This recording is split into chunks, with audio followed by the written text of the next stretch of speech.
Welcome to Angel's World of Food. This week we are continuing our celebration of Italian food. We're going to go back down to Lo Sole Mio here in Omaha.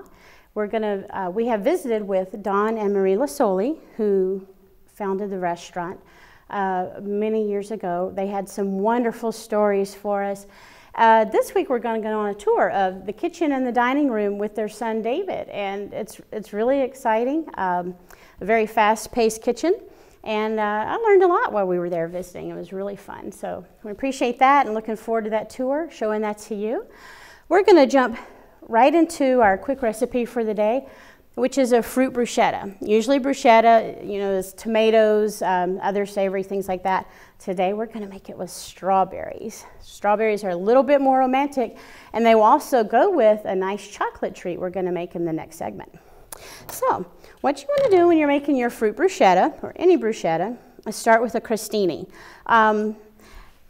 Today I want to appeal to some of our younger people, especially if you're in college. You may not have everything readily available. So if you can't find like the homemade Italian loaf, crusty, whole grain, get a hoagie roll. You can do this, okay? So we're going to get a hoagie roll, and we're going to slice this. Now, you don't want to slice it too thin. The reason why is we're going to put a lot of things on this that are going to have liquid. We're going to have olive oil, and we're going to have some balsamic vinegar, and we're going to have strawberries and cheese. Your bread needs to be able to hold up to that. That's why usually a whole grain is good, but we're going to make this work. So one of the ways we're going to make it work is by cutting it rather thick, okay? So we're going to get those sliced up. Then after you do that, you can put those on a cookie sheet. And you can put them in the oven. You put them in the oven for about 450, 500, and just watch them. And when they start to get nice and toasty brown, and they look like this, then you're ready, okay? So these are the crostinis we're going to make today. And I'm going to set these right over here.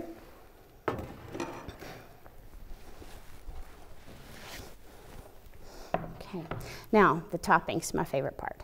First, we want to start with some cheese. You have a choice of a few cheeses. I prefer goat cheese on mine. A lot of people really like it with cream cheese. And again, if you happen to be that college student looking for something delicious to make in the dorm, something to snack on while you're studying, or a way to impress your parents if they're coming for the weekend, cream cheese might be more readily available. Somebody might have it in their dorm fridge. So when you put the cream cheese on the crostini, you don't want to put it on flat, okay? You want to use a fork, and you want to fluff it up a little bit, okay? So it has a little bit of a landscape. And this is also, you might have guessed, so it can hold our other ingredients on. And it just makes it more visually appealing. So we're going to do that. Go ahead and do another one here.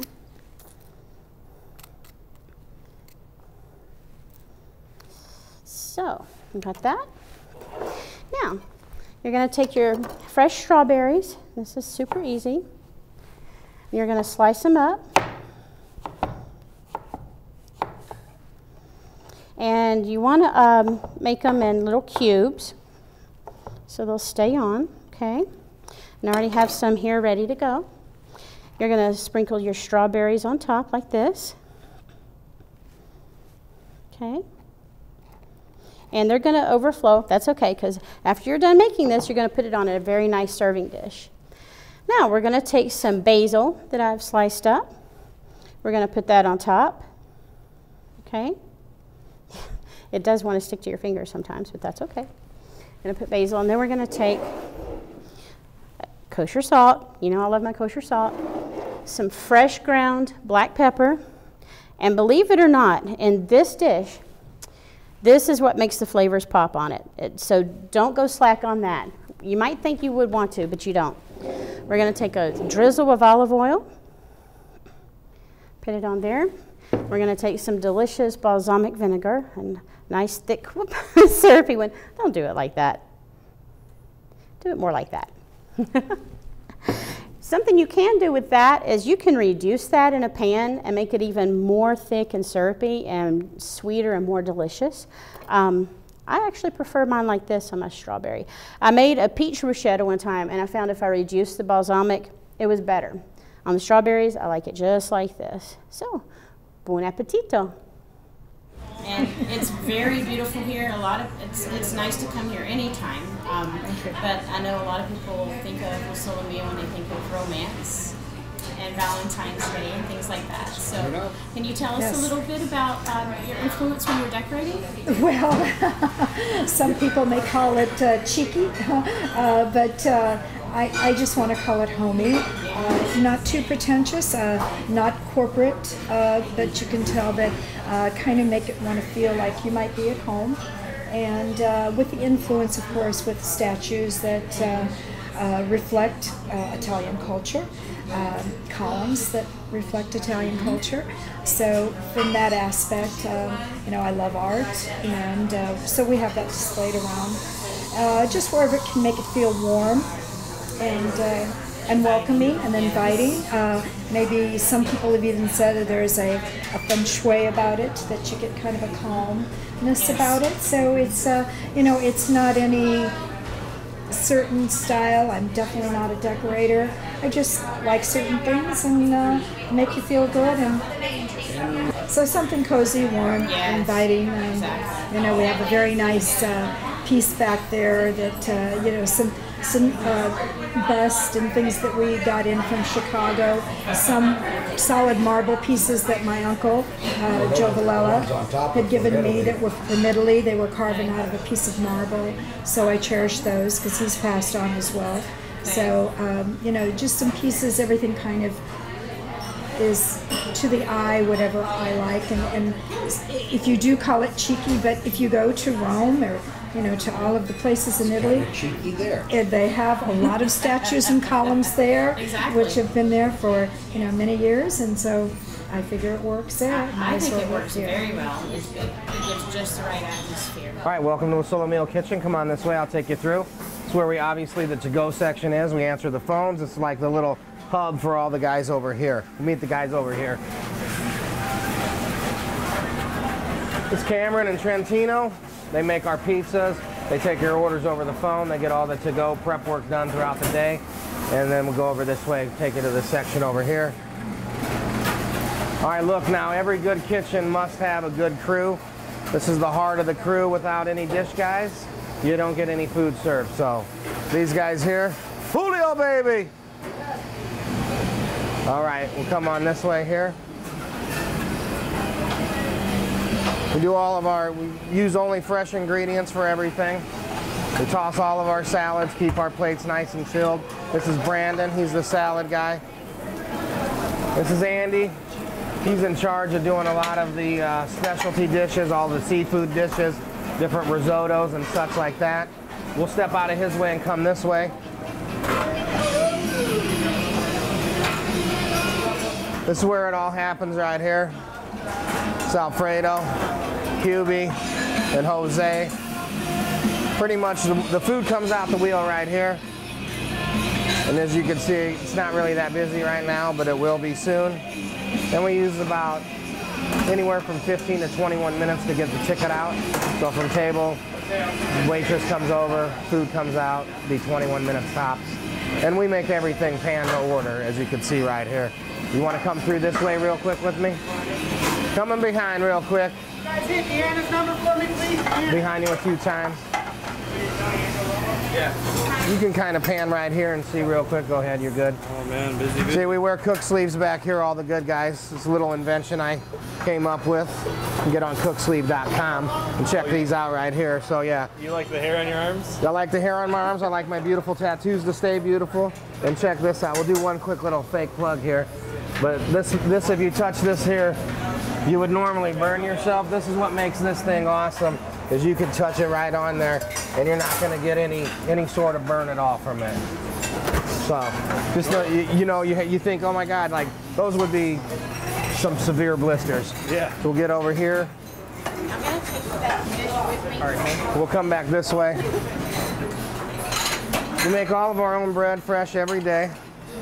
We come in 8 o'clock in the morning, get that started. Roast all of our own garlic. So this is the oven roasted garlic over here. Show them the side, that side you want, Sarah. This is one of the staples of Lo Sole Mio, the tomato basil. Everybody comes here for that. Sorry. It's Kristen's birthday today. She's 19. Happy birthday. She gets a free dessert today. All of our employees get a dessert on their birthday. That's where we pretty much expo all the food at. So we got like the quarterback over here. He calls all the plays out to everybody. This guy here sautés about 85% of the food. Backline guy does a little bit of the specialty. Jose runs all the ovens. And Bowtie over here, he gets all the pasta. So it's organized chaos at its finest. Hi, welcome back to Angel's World of Food. We're continuing our celebration of Italian food. We just had a wonderful tour of the kitchen and dining room of Lo Sole Mio restaurant. And we appreciate David for taking us on that fantastic tour. We're also going to have, after this segment, a traditional Italian song performed by Ben Eisenberger, and we appreciate that. I did have a guest for you today. He was an exchange student from Italy, and I asked Ricardo, that's his name, if he would come on and show us what he would have on any given day, just one of his favorite comfort food dishes at home in Milan. And unfortunately, right before our taping today, he hurt his back and is actually in the hospital right now. So I'm going to quickly show you a little bit of what Ricardo told me because I think it's important. Ricardo is a high school student, and he's not eating French fries and hamburgers. He's having something healthier that I'm going to show you. Then I'm going to show you a chocolatey, yummy treat that's maybe a little bit romantic. Chocolate's always romantic. So we're going to pop right into this one real quick. What he told me, that his favorite dish is just zucchini and pasta with a little olive oil. Simple, right? So you're going to take a fresh zucchini, and you're going to slice it up. It's really your preference how thick you want these slices. I don't like mine thick or thin, just kind of medium. And it's really important to practice good knife skills. Always use a sharp knife. Believe it or not, it's safer. A dull knife can cause you to twist to the side or have a misstep somehow and end up cutting your finger with that. A sharp knife will go through the food a lot more easily for you. Close your fingers so they don't get cut. The back of your knuckles could almost touch your knife to tell you where you are, and that's a good way to make sure that your food is sliced uniformly. The reason you want that, so it'll cook all at the same time. You don't want to come up with some zucchini pieces that are raw and crunchy and some that are burnt and then some that are just right. You want them all just right, right? So we've got this sliced up, okay? That should be enough. We're going to pop a little olive oil in our pan. And put those in. Okay. I'm just going to take these. And I'm just going to slide those right in that skillet. Like that. There we go. So, while those are cooking, we're going to make some chocolate turtles. Nothing like multitasking. And, you know, if you have a busy life, you have to multitask. So this will show you how you can make dinner and dessert at the same time. Things that are going to be impressive.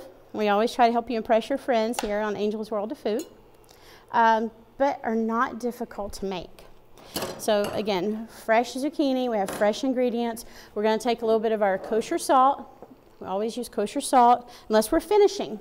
Finishing salts can be like a sea salt. But for cooking, kosher salt, because it brings out more of the flavors of the food. And then we're going to have some fresh ground pepper. Put that on. And we're just going to let those go a little bit, okay? All right, so now let's move on to our chocolate turtles. Chocolate turtles traditionally are made with pecans and caramel and some delicious chocolate. You don't want to use raw pecans. You want to roast them. So I have already roasted these, got them ready for us. I'm just going to put a few out here. So what you do is you take 4 pecans and you put them end to end, like so, like turtle legs.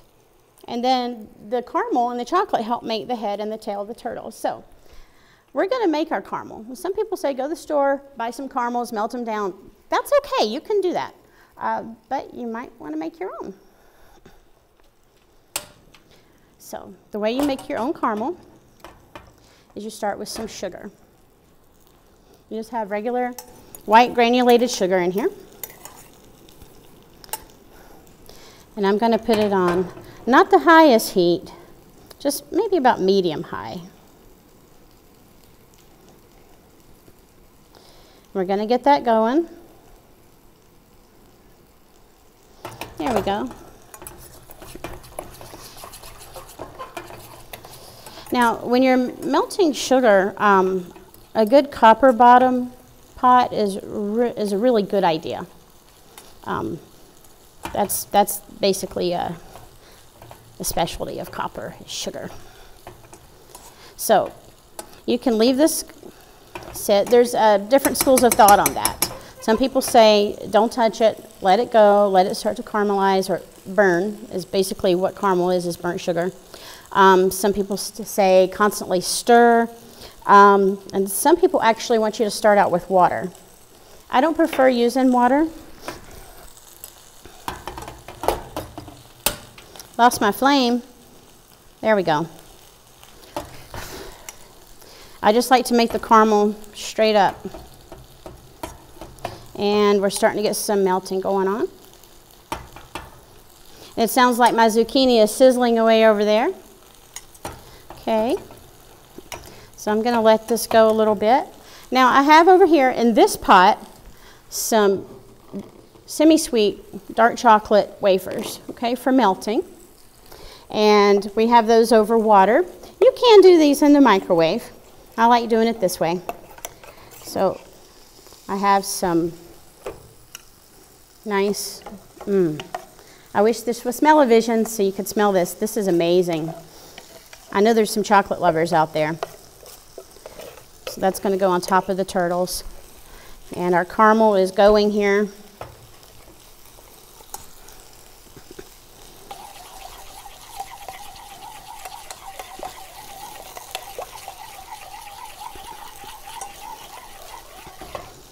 Now I'm going to make these a little bit crunchy.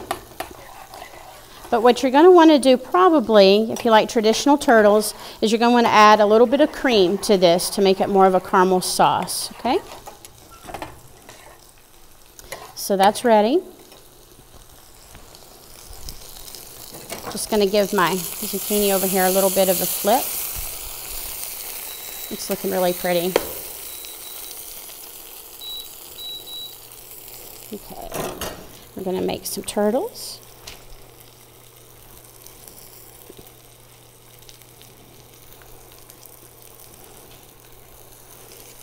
Like that. Easy enough.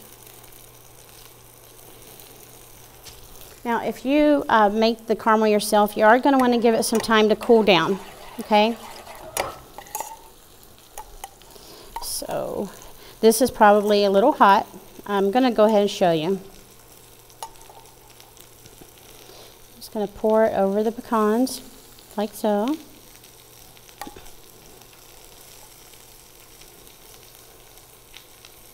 Again, I do recommend, if you want them chewable, that you add some cream, and instead of just straight caramel, you actually make a caramel sauce.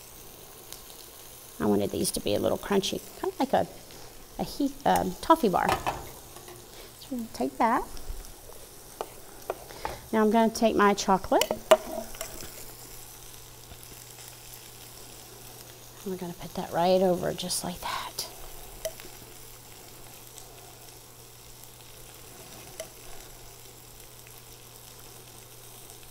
All right, do those look like turtles? They do to me. Unfortunately for these turtles, they're turtles that I'm going to eat. So, the zucchini's looking good. You know, when you're making vegetables, we tend to do things with them too much. It's really good to just let things go. Keep your eye on them. Let them go. Get that caramelization going. I'm going to go ahead and turn these off.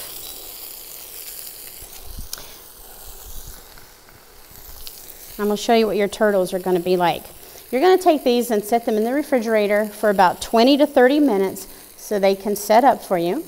But they'll keep in the refrigerator, but they're really best if you leave them out at room temperature after that, so they're exactly the way you want them when you bite into all that deliciousness. This is how they're going to look. Okay?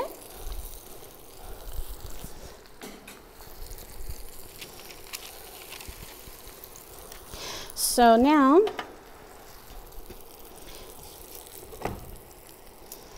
let me take my zucchini and we're going to put it over pasta. Now what Ricardo told me that he likes to do is dress this with just a little bit of olive oil. So that's what I'm going to do. I have it over some fresh fettuccine. We're just going to mix that up.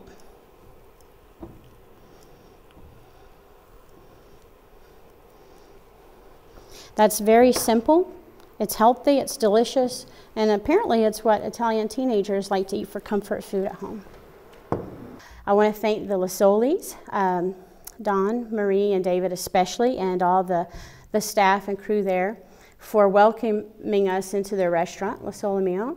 I definitely am going to go there sometime again and enjoy some of their delicious cuisine. It's time now for our email question. And the one that I got today, from here in Omaha actually, asked me about making the perfect pasta. Now, I know that we've talked before about making it al dente, which means to the tooth, so it's a little chewy. What happens if you pull it out of the pot and it's a little bit sticky and wanting to clump together? How can you solve that was one question. And that is you can take a little bit of olive oil and put it over the pasta and stir it around, and that should loosen it up for you. But how you cook that pasta, a lot of people want to add oil to the water to keep it from sticking together beforehand. And actually you really don't want to do that. The reason you don't want to do that is because adding oil to the water is going to make your pasta slick. And when you run it through that sauce, when you make that traditional in the pan Italian sauce, pasta sauce, it's not going to stick. So what you want is for the sauce and the pasta to marry together. And that's not going to happen if you put oil in that water. So only if it sticks together after, put a little olive oil on it, just enough to loosen it up. Other than that, you should be just fine. And you don't need to rinse it either. You don't need to rinse it with cold or hot water afterwards. Just take it out of the water and run it through that sauce. Put it in a nice pasta dish, put your toppings on top, and you're ready to go. That's how you make really good pasta. I want to remind you to go to visit us, follow us on Twitter at AngelFood7. I have an email. It's angelsworldoffood@gmail.com. Please send your pictures, things you've made, your questions, recipe ideas. Please send them to that. You can also follow us on Facebook, Angels World of Food. I'm looking forward to hearing from you, and maybe we can get some of your things on the show. That would be fantastic. We're going to go now to Ben Eisenberger, who's going to sing a traditional Italian song for us, and I really appreciate this song. Ben, thank you so much, and we will see you next week. Hi, Angel. Thanks for having me on your show. My name is Ben Eisenberger. I'm a guitar player from Omaha, Nebraska here, and I don't speak Italian, but I'm going to try and sing an Italian tune for you and the viewers. It is called Lo Sole Mio.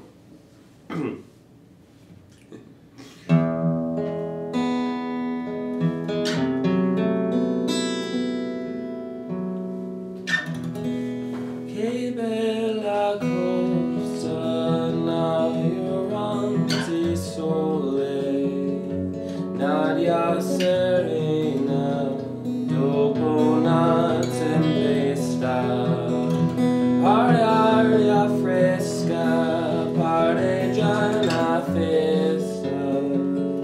Che bella cosa, nairanti sole, ma nato sole, più bella o me. Oh sole mio, sto in fronte a te. Oh sole mio, sto in fronte a te, sto in fronte a te.